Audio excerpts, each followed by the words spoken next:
जनाब محمد रसूलुल्लाह सल्लल्लाहु अलैहि वसल्लम ने अपनी दुआओं में दज्जाल की फितने से बहुत पनाह मांगी है और हदीस पाक में आता है कि इससे बढ़कर कोई और फितना नहीं, लिहाजा हमें भी इस अजीम फितना से अल्लाह की पनाह मांगनी चाहिए। इसके हदीस में इसके बारे में आता है, हज़रत अबू अमामा रज़ियल्लाहु अन्हु फरमाते हैं कि अल्लाह के रसूल ने फरमाया, ए लोगों, जब से अल्लाह ताला ने हज़रत आदम अलैहिस्सलाम की औलाद को फिदा किया, कोई फितना दज्जाल की फितने से बढ़कर नहीं है। अल्लाह जल्ल शानहू ने जिस नबी को भेजा, इसने अपनी उम्मत को दज्जाल से डराया। मैं आखिरी नबी हूँ, रसूलुल्लाह सल्लल्लाहु अलैहि वसल्लम ने फरमाया, मैं आखिरी नबी हूँ और तुम आखिरी उम्मत हो, और यकीनन तुम्हारी तरफ खरूज करेगा। अगर इसकी खरूज के वक्त मैं तुम्हारे दरमियान मौजूद हूँ तो मैं हर मुसलमान की तरफ से इसके सामने हुज्जत पेश करूँगा, और अगर इसका खरूज मेरे बाद हुआ तो हर आदमी खुद अपनी हुज्जत पेश करेगा, और मैं हर मुसलमान के लिए अल्लाह मददगार किए जा रहा हूँ। फरमाया, दज्जाल शाम और इराक़ के दरमियान एक शगाफ में से निकलेगा और दाई बाई फसाद बर्पा करेगा। फरमाया, ए अल्लाह के बंदो, ए लोगो, साबित कदम रहना, मैं तुम्हारे लिए इसकी ऐसी अलामत बयान करूँगा जो मुझसे पहले किसी नबी ने बयान नहीं किए होंगे। जनाब रसूलुल्लाह सल्लल्लाहु अलैहि वसल्लम ने फरमाया कि दज्जाल कहेगा, मैं तुम्हारा रब। दज्जाल ये दावा करेगा कि मैं तुम्हारा रब हूँ, लेकिन रब तो इंसान मरने के बाद देख सकेंगे।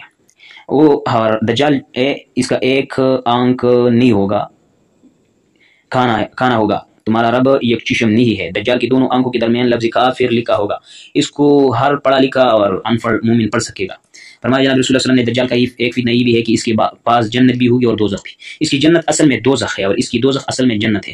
जो इसकी आग की आजमाइश में पड़े वो अल्लाह की पनाह मांगे और सूरत कहफ की इब्तिदाई आयात पढ़े। अल्लाह ताला इस बंदे के लिए वो आग इस तरह ठंडी और सलामत वाली बना देगा जिस तरह हज़रत इब्राहीम अलैहिस्सलाम के लिए अल्लाह ताला आग को सलामत और ठंडक वाला बना दिया था।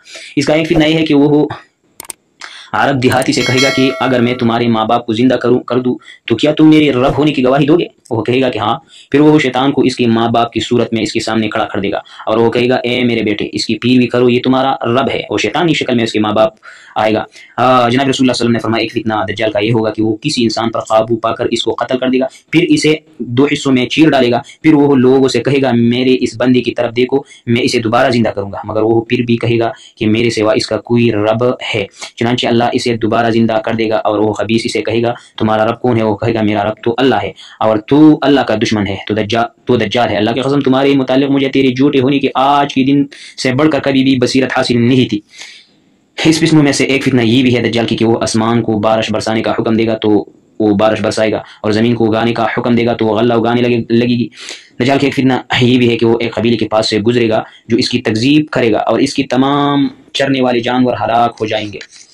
फरमाया, एक फितना दज्जाल का ये भी होगा कि वो एक कबीले से गुजर रहा होगा, कबीले के लोग इसकी तस्दीक करेंगे तो आसमान को बारिश बरसाने और वो ज़मीन को उगाने का हुक्म देगा तो बारिश भी बरसेगी और ज़मीन नबातात भी उगेगा। यहाँ तक कि इस कबीला की मवेशी इसी दिन से बहुत ज़्यादा मोटे ताज़ा होने लगेंगे। इनकी फिहलू बढ़ जाएंगे और इनके तन दूध से भर जाएंगे। वो ज़मीन की हर चीज़ को रोन कर इस पर गालिब आएगा सिवाय मक्का और मदीना की। वो इनकी जिस रास्ते से आएगा वह उसे फरिश्ते तलवार सूंघते मिलेंगे, हत्ता कि वो बंजर ज़मीन की मोड़ पर एक किस्म की सुर्ख ज़मीन पर पड़ाव डालेगा। मदीना अपने बासियों समेत 3 मरतबा लर्जेगा। इसमें रहने वाला हर मुनाफिक मर्द और औरत निकल कर इसकी तरफ चले आएगी। वो खबीस मदीना से इस तरह दूर हट जाए जैसे दूपनी लोहे की मेल कुचल को दूर करते हैं। इस दिन को निजात का दिन कहा जाएगा। पूछा गया, इन दिनों अरब कहाँ होंगे? आप सल्लम ने फरमाया, वो इन दिनों तोड़े होंगे। एक मर्द सालिह इनका इमाम होगा, जिस दौरान इनका इमाम आगे बढ़कर इनको सुबह की नमाज पढ़ रहा होगा। इसी सुबह हज़रत ईसा बिन मरियम अलैहिस्सलाम का नुज़ूल होगा और इमाम उल्टे पाँव पीछे हट जाएगा ताकि ईसा अलैहिस्सलाम आगे हों और नमाज पढ़ाए। ईसा बिन मरियम इसकी दोनों कंधों पर हाथ रख कर कहेंगे, आगे बढ़ो, नमाज कराओ, क्योंकि इकामत तो आपके लिए कही गई है, इसलिए नमाज भी आप ही पढ़ाएंगे। जब वो इमाम नमाज पढ़ाकर एक तरफ हो जाएगा तो हज़रत ईसा बिन मरियम अलैहिस्सलाम कहेंगे कि दरवाज़ा खोल दो। मदीने का वो दरवाज़ा खोला जाएगा। दरवाजे के पीछे 70,000 यहूदी समेत दज्जाल मौजूद होगा। इनमें से हर एक के पास तेज़ तलवार होगी। जब दज्जाल हज़रत ईसा अलैहिस्सलाम को देखेगा तो वो यूँ पिघलने लगेगा जैसे नमक पानी में पिघल जाता है और भाग जाएगा। हज़रत ईसा अलैहिस्सलाम इसे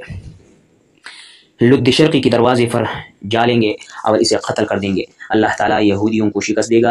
अल्लाह की मखलूक में से यहूदी जिस चीज़ की पनाह लेगा वो बोल उठेगी, वो पत्थर क्यों न हो, दरख्त व दीवार हो या कोई जानवर सिवाय अरक़त के दरख्त कि वो तो यहूदियों का दरख्त है, इसलिए नहीं बोलेगा। बाकी हर चीज़ कहेंगे, ए अल्लाह के मुसलमान बंदे, ये रहा यहूदी और इसे कत्ल कर दो। हज़रत ईसा अलैहिस्सलाम की हैसियत मेरी उम्मत के दरमियान एक इंसाफ पसंद जज और एक आदिल इमाम की होगी। वो सलीब तोड़ देंगे, खंजीर को कत्ल कर डालेंगे, جزیہ ساقط کر دیں گے، زکوٰۃ معاف کر دیں گے، وہ کینہ اور بغض کو ختم کر دیں گے، وہ ہر گرم چیز کی گرمی کو نکال پھینکیں گے، یہاں تک کہ بچہ سام کے بل میں اپنا ہاتھ ڈالے گا تو وہ اسے کوئی نقصان نہ پہنچا سکے گا۔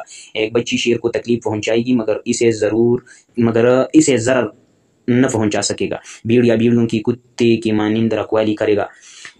وَتُمْلَأُ الْأَرْضُ مِنَ السِّلْمِ كَمَا يُمْلَأُ الْإِنَاءُ مِنَ الْمَاءِ، دنیا امن اور چین سے اسی طرح بھر جائے گی جیسے برتن پانی سے بھر جاتا ہے۔ اتفاق کا